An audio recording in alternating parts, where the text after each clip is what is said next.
Hey, everyone. Welcome to Howdy, Theologian. Hi, Elizabeth. Hi, Mitchell.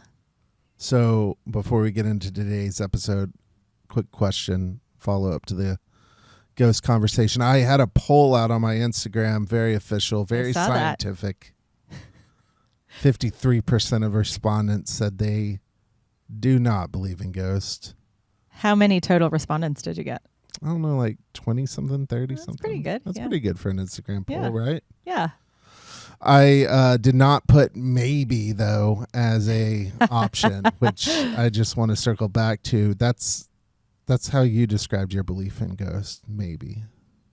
I guess my answer would be no, since I don't believe in them. Okay. But yes, then my personal belief, though, does not mean that I'm opposed to the idea. Yeah, like, are there ghosts? Sure, maybe. I don't know. I think I said sure first. But we'll have to check the clip. I just don't. Don't. The presence or non-presence of ghosts does not change how I live my life. How about that? Okay. I'm glad that's like it has no impact on my bearing on on my like choices life. I make. Yeah. No, I can appreciate that. If you're interested in what we're talking about, you can check out our episode from last week, our Halloween special. This week, we're talking about a Christian response to violence, which seems important. Yeah, and maybe pertinent. So. Yeah, I'm looking forward to the conversation, and to lead us off, I have this clip that I found from Stanley Hauerwas, who says this about violence. That it is nonviolence is not passivity. It is, as a matter of fact, the requirement to be as articulate as one can to find alternatives that will make it possible to work for justice in a world of deep violence.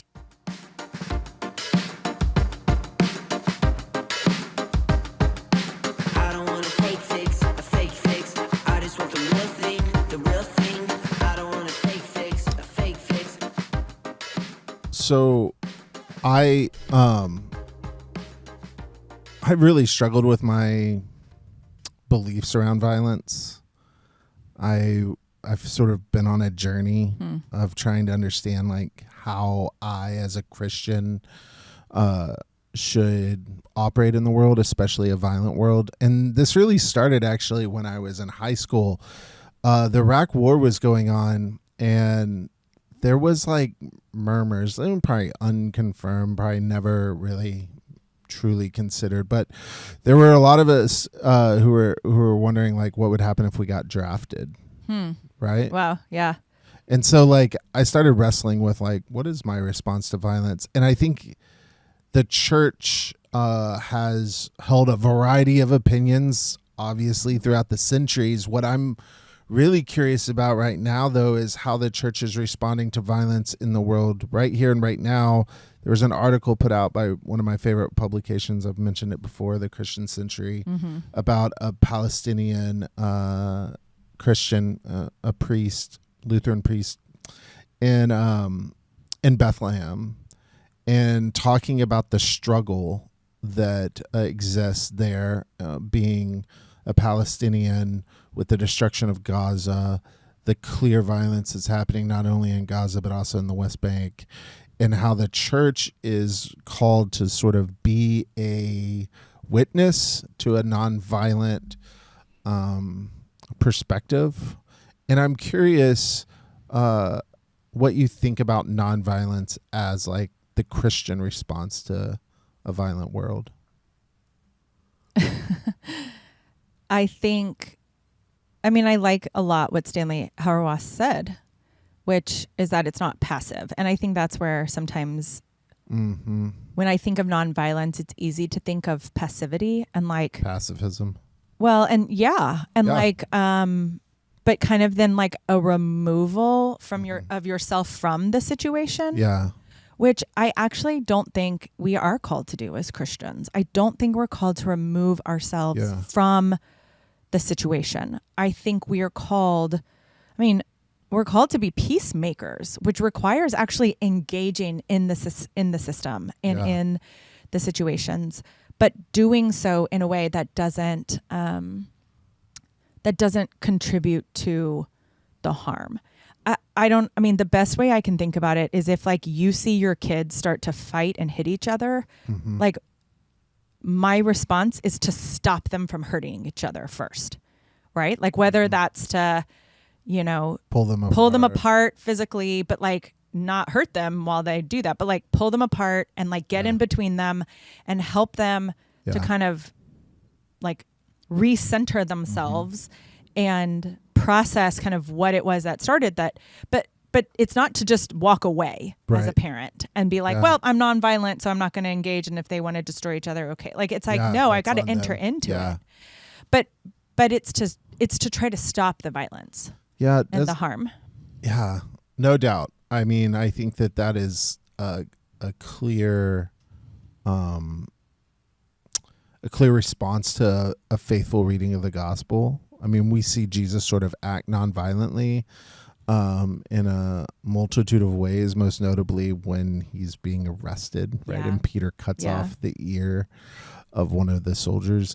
I do think, I don't know, maybe I'm uncomfortable talking about it so much because it seems a bit privileged to be sort of talking about the Christian response to violence when we like live in a world where there's so much violence happening, but it's not actually affecting like my day-to-day reality, and so I don't want to like become too heavy-handed with like this is how Christians should respond in like a world of violence when there are Christians right now who are living in fear of war and destruction and real tangible violence that's in front of them every single day.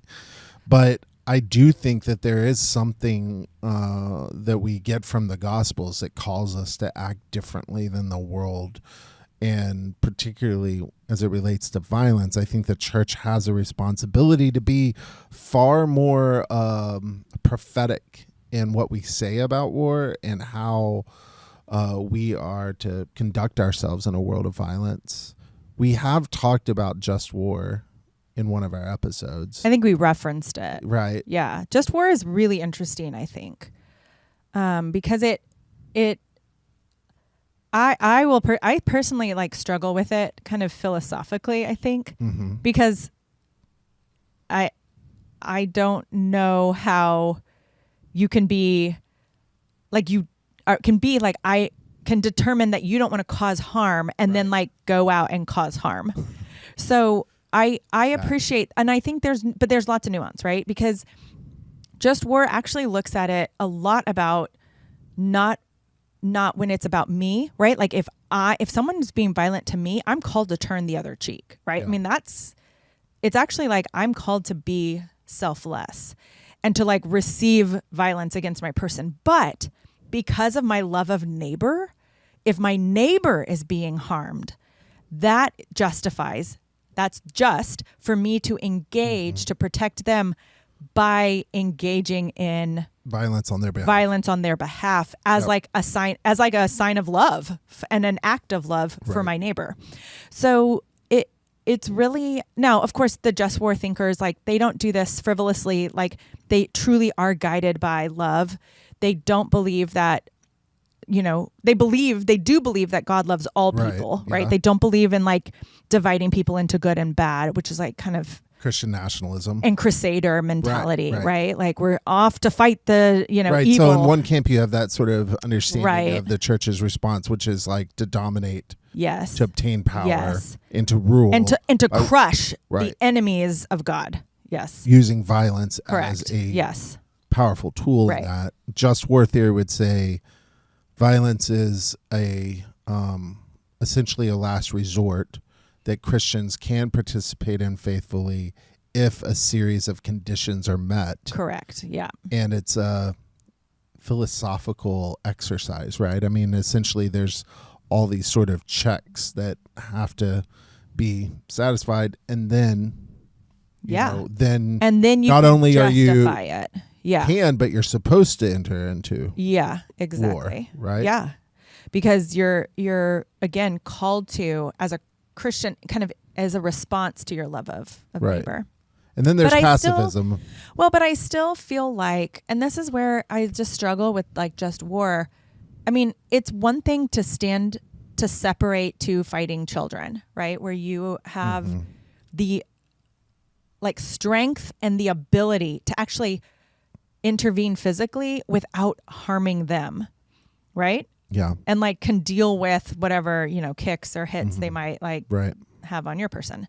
But it's just, it becomes, I think, harder for me to just say, well, you can hurt the other person to prevent them from hurting you, like versus just stopping them from hurting you. But I mean, I get it. I mean, it's hard to stop someone from hurting you unless you like Or someone debilitate else. them somehow. Yeah. Or someone else. Right. So, yeah. Have you ever like identified with I don't know, being a pacifist as a Christian? Did you ever go through that like theological exercise or putting on that identity that like Christianity is like inherently nonviolent? I don't think I like identified as much with that word as I did with, I more identified with the sense of like justice and strength. And, I mean, I like the idea of a peacemaker because it's like action oriented. It's a little bit like you're doing something Yeah. instead of just not doing something. So pacifism, that word never like clicked with me personally, Yeah. but I like the idea of justice, and I like the idea of being strong enough to turn the other cheek. I mean, that is like amazing to me that somebody can like receive violence blow. against Yeah. them and not cower to it, but also not Back away. like sink to its level. Yeah, you know what I totally. mean? Like that there's something so powerful about that Right. that like really Jesus modeled. And so I really appreciate that. I mean, I struggle, like, look, there's violence in our world. Like nature is violent, right? And the force of nature can be destructive Yeah. over and over and over again. And even in destruction, like new life happens, right? You think of a forest fire or like a flood or, something that if you just even remove the like human element to it, like it just can destroy a area. And yet out of that destruction can still come new life. Their regeneration is possible. I mean, so there is like power in that, but it's hard for me to like absolutely deny our role in that process. And again, I think it does come a lot back to intent. Jesus, I think of Jesus like flipping the tables. I think of the violence of words, even that are not, I mean, like we're not talking even fists, like our words can do damage to other people. Sure. So I think when we talk about violence, like we have to think more broadly than just what is my action, but it's like, what is the intent and what is this bigger Right. like situation that's happening, and how is my behavior contributing to peacemaking or contributing to more harm and destruction? And so I don't know. I just think it's really hard and complicated. Yeah, no, it's very complicated. There was a time, actually in between my junior and senior year of high school, where I heard Stanley Hauerwas teach at a Duke Youth Academy, and one of the homework was a pacifist response to 9/11, and like I read it, and over those course of those 2 weeks, impressionable young mind that I was, totally adopted pacifism as a tenet of my Christian faith. So much so that I started a Students for Peace Club at my school during the Iraq War, and I would wear very provocative shirts to school and get suspended for wearing them. And our principal was an ex-Marine guy, and so we were always getting after it. And there, for a long time, like nonviolence and pacifism was sort of a universal truth for me that I thought like every Christian should adhere to it. But over time that sort of waned as I realized that it's a pretty privileged position to just universally apply pacifism to the world as a whole, especially for marginalized communities. Ward Churchill, Native American sort of philosopher and political scientist, wrote a book called Pacifism as Pathology. And in it, there's essentially an argument that he makes that pacifism maintains the status quo because it limits the threat of violence. And you see this with James Cone's work around Malcolm and Martin, a book about how they both needed each other. Yeah. And like Martin Luther King's work around nonviolence was only really possible because Malcolm was threatening violence. Right. And so I've just sort of dropped it from being a universal thing, but I do think it's something that I hope to be able to adhere to, because I think that in the Gospels... You mean personally? Personally. Yeah. That I hope to be able to adhere to, because I think in the Gospels that we see it. But having kids has changed that a little bit. I can believe right? that. Like, I think there's some paternal, familial instinct that I'm not sure I could uphold it if I felt like my family was really threatened. Would I take someone else's life if my children's life were at risk? And I imagine that I don't know. I that's like the thing that I become sort of stuck on. And I think then it gets more complicated, and then it gets more broad, because you're right. Like, we can talk about removing ourselves from being physically violent in the world, but how are our actions also participating in violence? Both actions that we know, but also those actions we are unaware of that contribute to violence. How we consume goods, what kind of products we're buying, or what kind of stocks we're invested in. Like, all of that like has real violent possibility for like violence being at the heart of how those things are generated. And so I think it's like a thing that Christians really should pay more attention to. How does our showing up in the world actually contribute to violence, or are we contributing to peace? Are we being peacemakers in all aspects of our life? Well, and I do think this is where, again, like, intent is so different. I mean, I just feel like I have experienced that moment where it switches from like, I want to protect this person And to like seek revenge. I want to seek revenge on behalf of this person. Yeah. And like that's actually, I think, what Christians in every way, like that's where we need to be really thoughtful and really mindful about where our intent is really flipping from truly like seeking to protect and care for and seek justice for, versus like inflict harm and pain and get revenge. But that's like, that switch can happen like really quickly, really fast. And so if we're not mindful of it, like that's where we're drawn into this. We actually should, I think we'll get into this soon. Maybe our next episode we talk about forgiveness, but because I think we have to have some sort of spiritual intervention to be able to hold that switch back. Because you're right, we can go to, I'm just protecting the people or the vulnerable or the marginalized or the weak, whatever, to I want to dominate. I want to win. I want to use power. I want to annihilate. I want to use force. I want to annihilate. Yes. Right? I read recently in worship the psalmist saying, like, I have a perfect hatred for another. Yeah. And it's like in that sort of transition from protection to anger, like, I think a lot of us, you're right, live on that line, and we're not really wanting to admit it, which we see play out in our real world right now. Like in the midst of elections, like the thought and threat of violence is very real. At least it feels real, whether that's a media fabrication or we really do have neighbors and fellow citizens that are willing to engage in violence for some sort of political outcome. The church is going to have to have something to say, and we as Christians are going to have to, I think, operate in a certain way. And my concern goes back to our first episode of the season. Christian nationalism has stripped out the actual Christ from our religion, and now we've replaced it with a bloodthirsty nationalistic agenda that isn't following Christ at all. Yeah.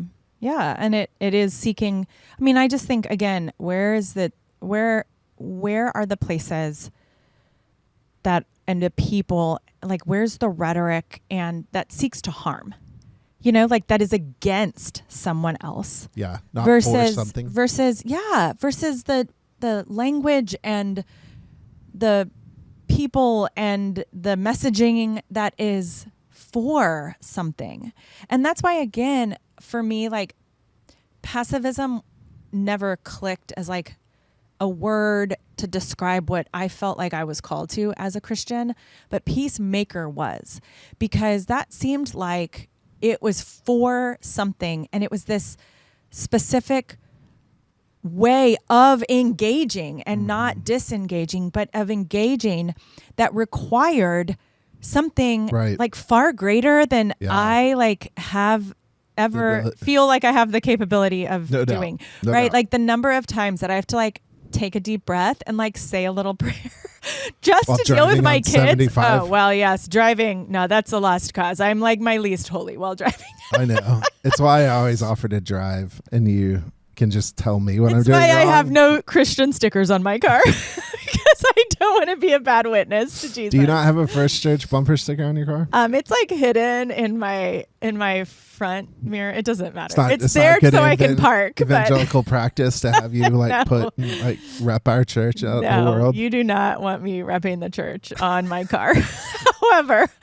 However, I mean, but I just I do think. I just think we have to be really careful as followers of Christ to recognize when we're feeling like close to that limit and switch, and be willing to allow the Holy Spirit to draw us back from that edge, and willing to also, and this is, I think, essential, we have to ask the Holy Spirit to guide us in how to proceed.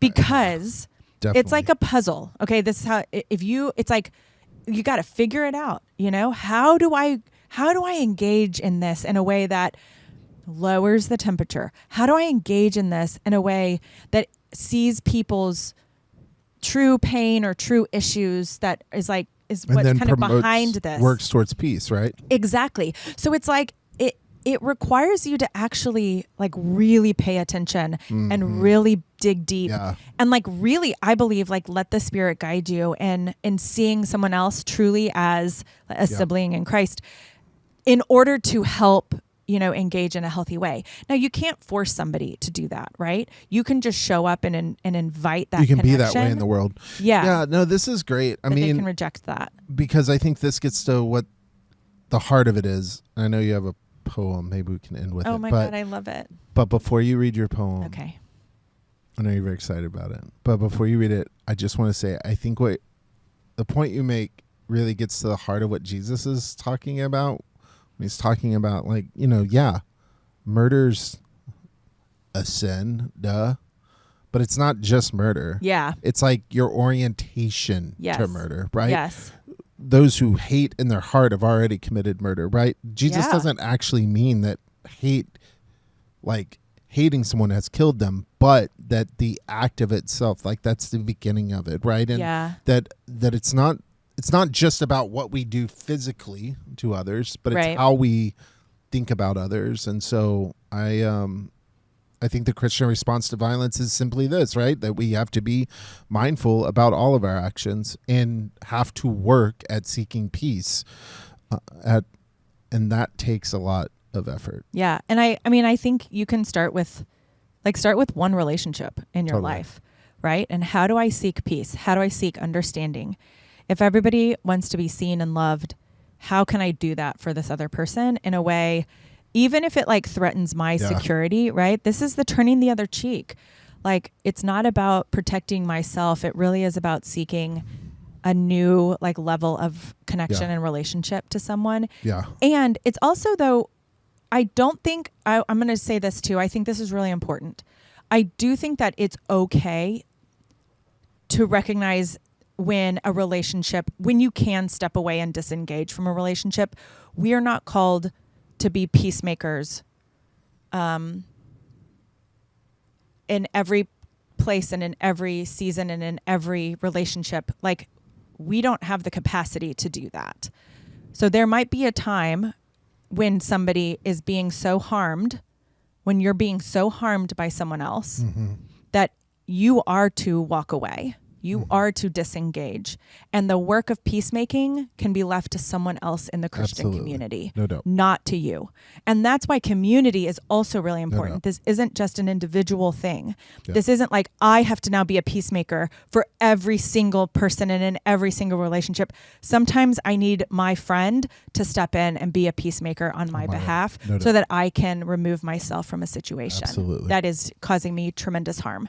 So I do think that you can walk away. I do think you can disengage, but I do think that there are relationships that we all have that we can engage in peacemaking. Sure. And we can kind of figure it out. So if you're being like harmed and you cannot Of course. figure out how to Disengage. even figure out, if you can't even figure out like what's happening, right? If you're so wounded, then you can disengage and to a place where you can seek healing, right? Absolutely. We can heal before we become peacemakers. Absolutely. But I do think that that's why community is important, because then if we're all kind of working in different ways and in different places to create peace, then we're all also benefiting and experiencing peace that isn't even of our own making, but that somebody else has contributed to. And that's why we have to look out for each other and step up on behalf of one another. Oh, So that's a good important to word. me. It's a good word for sure. Okay. Poem time. This is Poetry reading with Elizabeth. This is my favorite. Who's the author? Shel Who's the author? Silverstein. Okay. Oh my gosh, don't you dare. This is my favorite poem. It's from the book Where the Sidewalk Ends. I don't care what you think, if you think it's silly. Go on. This is called Hug-O-War. Okay. Let's go. It's gonna make me cry. Okay. What, my response or? No. Okay. My reading, because that just makes you cry every time. Okay, ready? Yes. I will not play at tug-o-war.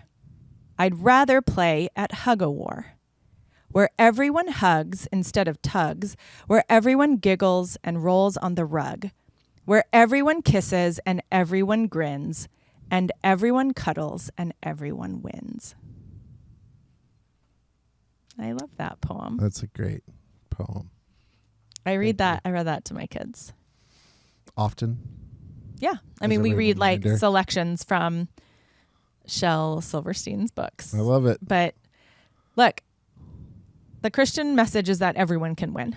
That Yes. this isn't pie, that this isn't scarcity, that Nope. we actually don't need violence. God is a God of abundance. Yes. And so I love that, because it's a reminder that like, can we all just like Yep. take a deep breath and remember that, okay, we can all win. That's a good way to end it. That's a good response to violence. Everyone can win. So, friends, thanks for listening to Howdy, Theologian. This is actually a podcast for all who want to better understand theology from a progressive perspective. Elizabeth and I are pastors at First United Methodist Church of Dallas. You can find us worshiping in person. We actually do that in person or online on Sunday mornings. Follow our church on socials for more awesome content. Make sure you smash that subscribe button. We'll see you next week as we talk about forgiveness. See you then.